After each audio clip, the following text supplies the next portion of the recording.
Commitment to Life, the 15th chapter of 30 chapters exploring biblical hope. I'm Kevin De Beer, Minister of Word and Sacrament at Bells Hill Central Parish Church. Thank you for joining us thus far. I do remind you that this resource is part of a larger resource, which is the gift of First Steps, readily available on Amazon in both print and Kindle format. We are halfway through the gift and exploration of hope. We've already looked at the gifts of creation, created by God and for God, the gift of Adam and Eve, the sense of relationship, partnership, the possibility of working out a life in the world, and the story of Noah and the flood, the recognition that we are to curb our violence, face our fears, work in teamwork, a family, a wider community, an exploration of what it means to be accountable to God in light of this invitation to care and nourish life in the midst of all the unpredictabilities of living. And it is a story that is carried forward into the New Testament possibilities of baptism. We've read part of that earlier when Peter writes to his community. And the pivotal example of baptism, that sense of belovedness, of being named, of being ready to respond to the compassion of God so that in turn we might care, is found in Jesus' baptism. I read from Matthew's Gospel, chapter 3, verse 13 to 17. Then Jesus came from Galilee to the Jordan to be baptized by John. But John tried to deter him, saying, I need to be baptized by you, and do you come to me? Jesus replied, Let it be so now. It is proper for us to do this to fulfill all righteousness.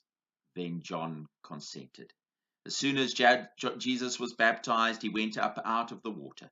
And at that moment heaven was opened, and he saw the Spirit of God descending like a dove and alighting on him. And a voice from heaven said, This is my Son whom I love. With him I am well pleased.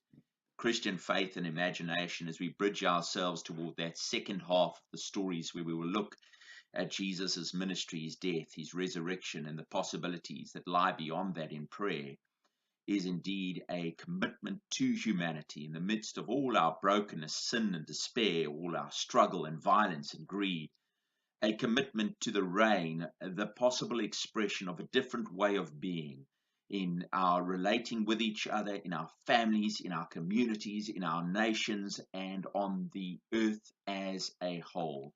So as we close this out, we live with just that one word, care. Compassion for all of creation, the sea of care. The availability to God, being available to God. Risk, a willingness to do the extraordinary, like Noah, to build the ark, like we are invited to build the bridges, to reach toward each other and inspire, encourage, and nurture each other. And experience. Yes, that good old Noah, apparently he was 600 years old when he started this project. A reminder that it's never too late to say yes to the possibilities of life. We are committed to life. We have been exploring the story of Noah in light of 3 biblical stories already covered. Creation, Adam and Eve, Noah. Committed to God, committed to each other, committed to life. Let us pray. Gracious and loving God who calls us into life, we thank you for the sheer wonder and invitation of it all.